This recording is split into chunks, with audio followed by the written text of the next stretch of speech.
It's happening. Is it coming? Will it be recorded? Yes! Here we go. Hello everyone, this is Jack Baynes and welcome to Closer to Episode 3. This episode is called Thankfulness. The theme today is also the theme I've been reading today in not David Runcorn's book, but The New Self by Simon Baynes, my paternal grandfather. Probably the best ever Christological book I have ever read so far. So, yes, thankfulness is very important to Christianity, I think. It's one of the key, it's a key virtue we can think of, being grateful to God for stuff. And that's what Lent is also about. It's not just about giving up. It's not that nihilism. It's supposed to be constructive as well. You're supposed to be thanking God for whatever you have and be grateful. So, let's focus on it.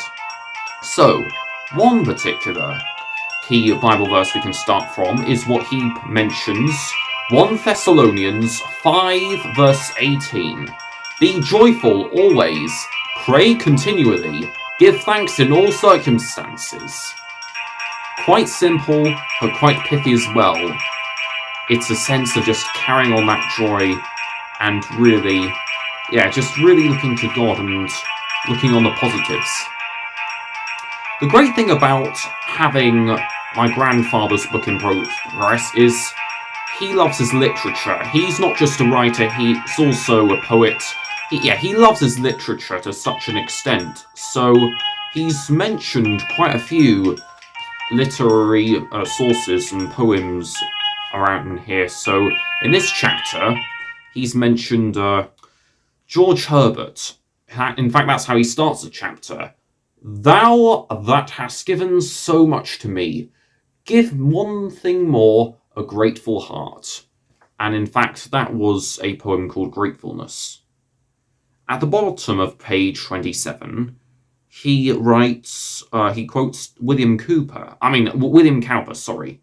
A soul redeemed demands a life of praise. Wow. Quite simplistic, but still it's very nice when you think about it. It's very comforting and refreshing. So what does he say within this book? Not just with regards to the quotes.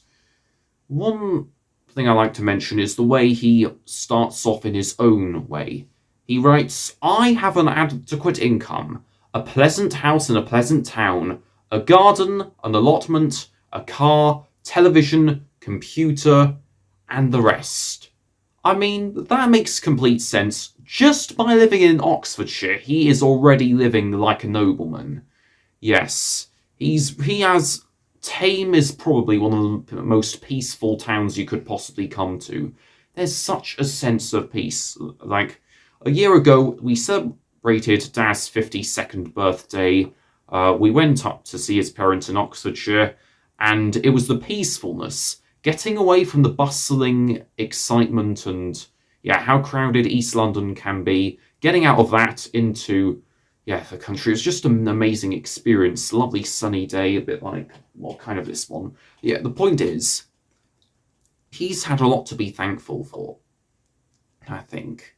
That makes a lot of sense that he has such stuff. I think he's been very thankful, especially in retirement, that he's had more time to reflect upon the years that he's had of God's grace and glory. So what about me personally? Because what can I say about this? It's not just about what other people can bring to the table. So my example, passing grade 8 flute in November 2020, that was when I felt thankful. I felt thankful that I got the top grade, that 8 years of playing flute continuously would lead to something. Yes, I felt very thankful, especially when I stopped doing further grades. It was a case of gratefulness, really. But then you're like, I have an adverse life, Jack. Well, guess what? We've all lived through COVID-19 lockdowns. That was most of my time at my Catholic sixth form.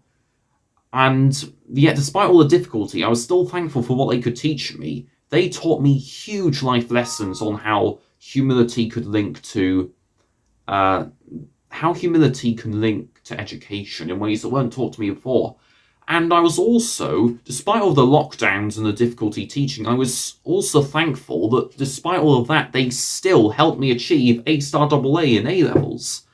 So, what I want to encourage you this week is to take my grandfather's mentality. You don't have to live in such a middle-class county or anything. You can still, it's about counting every blessing, as Rend Collective would say. It's about making sure you focus on the positives and being thankful whenever you can that at least out of a diversity you can gain something.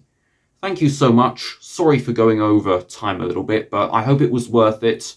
I hope you enjoy a lovely Thursday, and we'll see you probably Saturday, I think. Or Sunday. Yeah, one of those days anyway. See you. Bye.